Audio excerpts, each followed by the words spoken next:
Brownsville is the southernmost tip of the United States. When you're watching the weather, we're the part that's cut off. The easiest way I've kind of explained it to people is 1/3 of the country of Mexico is north of us. We've got a lot of people here, moving here, babies being born. There's one hospital in the Rio Grande Valley called Renaissance. Renaissance has 800 babies a month. We are birthing an elementary school every month, okay, in one hospital. I mean, I'm not a rocket science by any stretch of the imagination. It doesn't take one to realize that you got all these babies being born, they gotta live someplace. The elephant in the room is that Brownsville metro area is the poorest metro area in the entire country.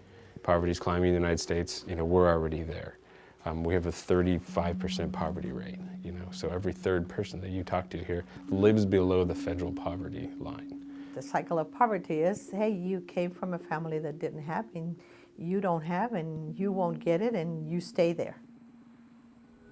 We were started by a guy by the name of Father Armand Matthew, who tells the story that when he first arrived here and he's walking around town, meeting people in the corners of the parish, he rapidly realized that people were more interested in getting their home fixed and finding a decent, safe, affordable place to live than his mass schedule.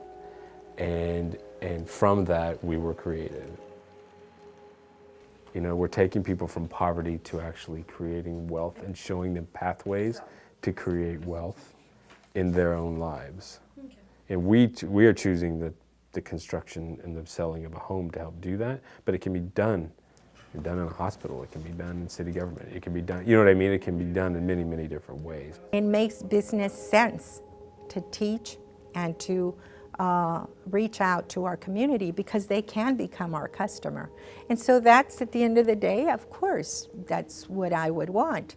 And that's what IBC Bank would want, and any other bank that does this. It's pushing other lenders besides us. We're a local lender. But how do we get other lenders in town to actually see the value of working with, with low-income people? So we've started to think more holistically about how we do what we do and actually use that as a target to build wealth for people. They have the counseling program, they have self-help programs, they have the mortgage lending program. They have an incredible program right now where they allow the families to actually design their homes so that they don't look like cookie-cutter homes. And then this was a bedroom, and this was a bedroom. When somebody steps in the room and you've got a blank piece of paper and say, okay, you have ultimate choice right now, it's a hugely powerful thing for people. As a practice, we don't access 98% of the people that live on this earth. And that's ridiculous. I mean, we need to be able to serve populations that aren't, the wealthiest of the wealthy. There's two ways of offering some place for them to live. It could be an ugly box that looks like an army barracks, right? Or it can be something that they want, that they are going to be able to just flourish from.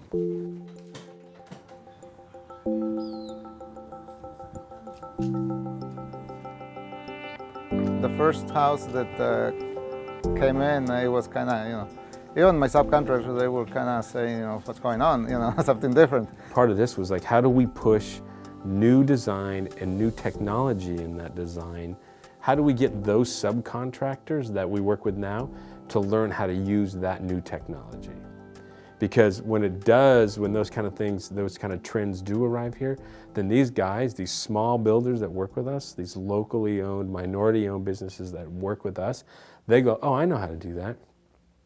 That kind of siding, we were putting that on a year ago with CDCB. Then they get the big contract because they're the only ones in town who know how to do it. Once we get the contract, since we employed a lot of people, that means that there's a lot of other families that are benefiting from those programs. Not only the people that are going to live in the house, but the family that belongs to our workers. You walked onto the construction site of La Hacienda Casitas last year when it was under construction. There were 230 guys on site, pouring concrete, swinging hammers, putting in insulation and air conditioning and all that kind of stuff. That's a lot of jobs.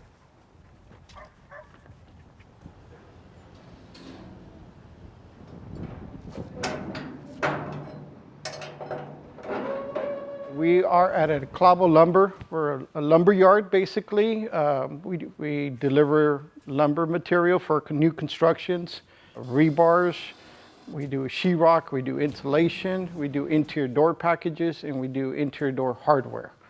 I mean, nothing against the big, the orange box or the blue box, but we try to buy our supplies from local vendors. We've been buying from El Clavo, when Tanya's dad owned it. On our end, they've given us the opportunity to grow, to have more employment. We started as a simple lumber yard with 5 employees. We've grown to over 55 employees now. They've given opportunities for other people that don't have work experience to become part of their self-help program. It gives people that don't have the experience, the opportunities and the tools to go out there and succeed in society. Ahorita es lo que más deseo, tener mi casa. Hoy pues va a ser mi propia casa y voy a poder hacer lo que yo quiera, sembrar plantas, me encantan. Y todo. I have a 9-year-old who's going to be 10 in January, so owning a home means everything to me. I feel like, once I'm a homeowner, I'll be accomplished. They've got to understand what owning this house is all about. So it's the maintenance of the house, that's very basic. It's understanding even how to look for a house in this whole process. I mean, I don't know if you own a house, but I probably built and financed 1,000 houses before I bought my first house, and I literally went through our financial and housing education counseling program, and I designed the darn thing. What we do is we develop a work plan, and we also go over a budget. We're not here to criticize, is for you to either make an impact so that way when you buy a house, you start getting ready for that house payment. Whatever she tells me to do, I do it. If she tells me save this amount of money, or go cancel this because you're not using it, or take out this credit card because you need to build up points, I do it. And she assures me that the time will come when I will be a homeowner, so I believe her. I know that my approach to doing nonprofit work makes some of my nonprofit, executive directors nervous, because I believe so much in this business model, and I use terms like our different lines of business in our work.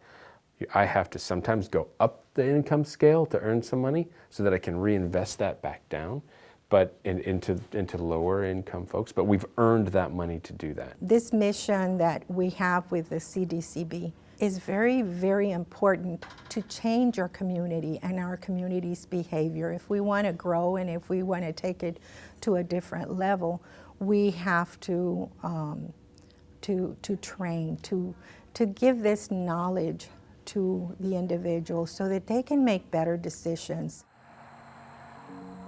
3 years ago, I never would have crossed my mind to purchase a home or to even look into purchasing a home. But I honestly, I do want to stay here. I was born and raised in Brownsville, and I love that the city's growing. So, I think it has a lot of potential.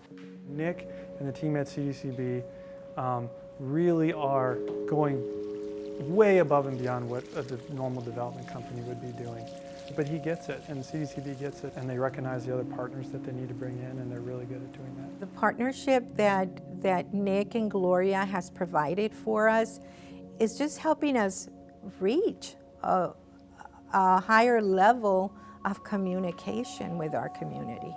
We help them, they help us, but it's an overall cycle where they benefit. It's to our benefit to see them succeed. If they don't succeed, we won't succeed.